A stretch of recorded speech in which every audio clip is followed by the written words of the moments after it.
तो आजकल के सुपर हीरोज़ और सुपर विलन्स काफ़ी ज़्यादा स्ट्रॉन्ग हो चुके हैं। कभी ये गॉडली वेपन से मार खाने के बाद जिंदा बच जाते हैं, कभी कोई न्यूट्रॉन स्टार की फोर्स को अपनी बॉडी से पास करता है, तो कभी अधमरे हालत में रहते हुए सुपर विलन यूनिवर्स की आधी पॉपुलेशन को ख़त्म कर देता है।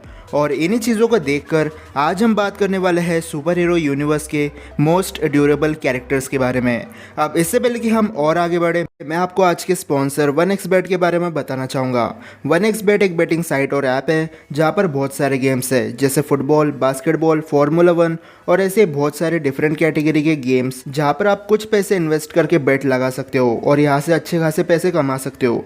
1xBet के डाउनलोडिंग लिंक आपको डिस्क्रिप्शन और कमेंट सेक्शन में मिल जाएगी, और अगर आप इंटरेस्टेड हो तो डाउनलोड ज़रूर करना।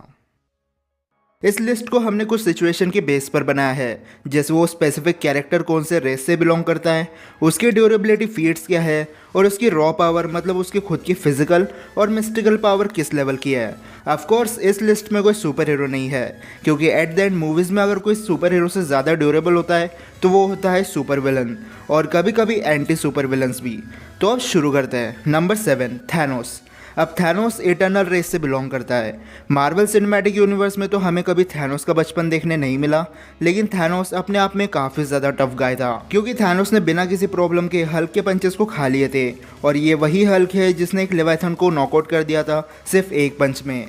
थैनोस पर एक से ज़्यादा बार आयरन मैन ने मिसाइल लॉन्च किए, नेबुला ने तो सीधा स्पेसशिप थैनोस पर क्रैश करवा दिया था, और आधे एवेंजर्स और आधे गार्डियंस थैनोस को मिलकर कूट रहे थे। इतना सब होने के बाद भी थैनोस का सिर्फ एक बूंद खून निकला था।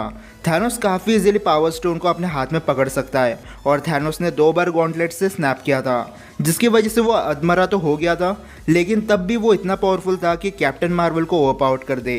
हल्क ने जब नैनो गॉन्टलेट पहना था तब उसका हाथ स्नैप करने से पहले डैमेज होना शुरू हो गया था, लेकिन दूसरी तरफ जब थैनोस ने एंड गेम में नैनो गॉन्टलेट को पहना तब नैनो गॉन्टलेट से पावर तो ओवरफ्लो हो रही थी, लेकिन थैनोस के हाथ को डैमेज बिल्कुल नहीं हुआ।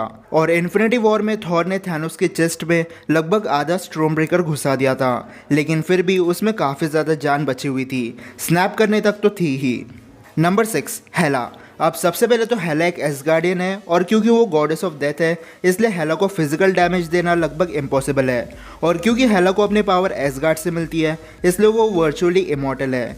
लेकिन अब एसगार्ड डिस्ट्रॉय हो चुका है, और कुछ लीक्स का ये कहना है कि थॉर लव एंड थंडर में हेला वापस आने वाली है, और मे भी हो सकता है कि एसगार्ड के डिस्ट्रॉय होने के बाद हेला पहले जितने पावरफुल ना हो। लेकिन हेला नंबर 6 पोजीशन पर इसलिए है क्योंकि अपने वीकेस्ट फॉर्म में उसने म्यूनियर को बीच हवा में रोककर तोड़ दिया था। सेम हैमर जब थॉर ने रियलिटी स्टोन वाले मेलिकेथ पर फेंका था तब वो कई मीटर दूर जाकर गिरा था। और फाइनल बैटल के दौरान थॉर ने ओडिन का सबसे पावरफुल वेपन जो था गंगनेर, उसे हेला के अंदर स्टैब कर दिया था, लेकिन हेला ने खुद को 2 सेकंड के अंदर हील कर दिया। लॉन्ग स्टोरी शॉर्ट, अगर हेला को जान से मारना है या फिजिकली डैमेज देना है तो सबसे पहले एसगार्ड को डिस्ट्रॉय करना पड़ेगा, उसके बाद ही हेला को कुछ किया जा सकता है। Number 5, doomsday. अब डीसी एक्सटेंडेड यूनिवर्स में 2 डूम्सडे एग्जिस्ट करते हैं, एक को हमने देखा नहीं और दूसरा सुपरमैन के साथ मारा गया था, लेकिन इस वाले डूम्सडे को लेक्स लूथर ने बनाया था। डूम्सडे इतना पावरफुल था कि कई सारे मूवमेंट्स पर इसने सुपरमैन को काफ़ी ज़्यादा डैमेज दे दिया था, और डूम्सडे को बीट करने के लिए वंडर वुमन और सुपरमैन अपनी पूरी ताकत से फाइट कर रहे थे। डूम्सडे के पास हीलिंग फैक्टर है, मतलब अगर उसकी बॉडी का कोई पार्ट कट हो जाए तो वो सिर्फ कुछ सेकंड्स में उस पार्ट को वापस रीजनरेट कर लेगा। और डूम्सडे ने न्यूक्लियर मिसाइल के डायरेक्ट हिट को खाया था, लेकिन एट द एंड वो और पावरफुल बन गया। बैटमैन वर्सेस सुपरमैन में अगर सुपरमैन के पास क्रिप्टोनाइट ना होता तो 98% चांसेस थे कि डूम्सडे सुपरमैन, वंडर वुमन और बैटमैन को मार के अर्थ को डिस्ट्रॉय कब का कर चुका होता। Number 4, ego. ईगो एक सेलेस्टियल है जो तब से इस यूनिवर्स में है जब खुद यूनिवर्स बन रहा था। सेलेस्टियल होने की वजह से ईगो ने अपने दिमाग की मदद से एक पूरा प्लैनेट बना दिया। ईगो इतना पावरफुल है कि उसने सिर्फ 1 सेकंड में सोवरन्स के सारे ड्रोन्स को डिस्ट्रॉय कर दिया था, और क्योंकि ईगो टेक्निकली एक प्लैनेट है इसलिए अगर उसको ख़त्म करना है तो पूरे प्लैनेट को डिस्ट्रॉय करना पड़ेगा। लेकिन प्लैनेट को डिस्ट्रॉय करने के लिए भी ईगो द लिविंग प्लैनेट के कोर में जाना पड़ेगा, और उसके बाद उस मोटी सी कवर को तोड़ के ईगो के ब्रेन को डिस्ट्रॉय कर दिया जाए, तब कहीं जाकर ईगो मर सकता है। Number 3, shorter. अब सर्टर एक फायर डीमन है जो हज़ारों साल अपने काम से काम रखता है, लेकिन जब रैग्नारोक शुरू होता है तब सर्टर ही उस रैग्नारोक साइकिल को ख़त्म करता है, क्योंकि एसगार्डियंस की किस्मत में यही लिखा है। सर्टर जब अपने ट्रू फॉर्म में आया तब उसने एसगार्ड के महल को ही डिस्ट्रॉय करके रख दिया, और जब हेला उस पर अपने नेक्रोर स्वॉर्ड से अटैक कर रही थी तब भी उसे कुछ नहीं हो रहा था, क्योंकि सर्टर को मारा नहीं जा सकता। सर्टर खुद एसगार्ड का अंत है। सर्टर जब कमज़ोर था तब भी वो काफ़ी ज़्यादा स्ट्रॉन्ग था। सर्टर थोर को काफ़ी हद तक बराबरी की टक्कर दे रहा था और उसने म्यूनर के मल्टीपल अटैक्स को बड़ी आसानी से फेस कर लिया। लेकिन एसगार्ड के अंत के बाद सर्टर का क्या हुआ वो तो उसे ही पता। लेकिन ये बात तो पक्की है कि एमसीयू में सर्टर आज भी एग्जिस्ट करता है। Number 2, Dormammu. ये बीइंग डार्क डायमेंशन का रूलर है जो अपने साथ पूरे डार्क डायमेंशन को लेकर घूमता है। अर्थ भी कब की डार्क डायमेंशन का हिस्सा बन चुकी होती, लेकिन वो तो अपने डॉक्टर स्ट्रेंज को भावताव करना आता था, इसलिए डोरमामू अर्थ को छोड़कर चला गया। डोरमामू और सर्टर की हाइट सेम है, लेकिन जहाँ से डोरमामू आता है वहाँ टाइम का कोई कंसेप्ट नहीं है।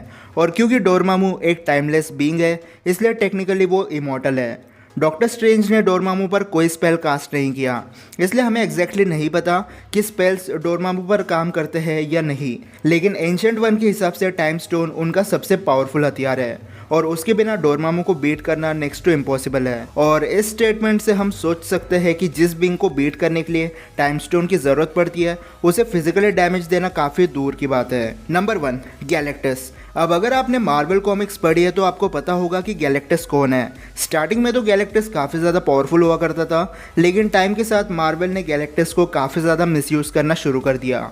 अब गैलेक्टस सिर्फ तभी अपीयर होता है जब किसी सुपर हीरो या सुपर विलन को हद से ज़्यादा पावरफुल दिखाना हो। लेकिन फैंटास्टिक फोर के पार्ट 2 में हमें गैलेक्टस देखने मिला था। वैसे दूर दूर तक गैलेक्टस जैसा नहीं दिख रहा था, लेकिन ये गैलेक्टस ही है। गैलेक्टस का साइज़ इतना बड़ा था कि उसके सामने अर्थ एक बाउंसिंग बॉल की तरह लग रही थी। और एक ऐसा बीइंग जिसका साइज़ एक प्लैनेट से बड़ा हो तो उसे बीट करने के लिए कितनी पावर चाहिए वो तो हम सोच भी नहीं सकते। और सोचो इतने बड़े बीइंग की ड्यूरेबिलिटी किस लेवल पर होगी।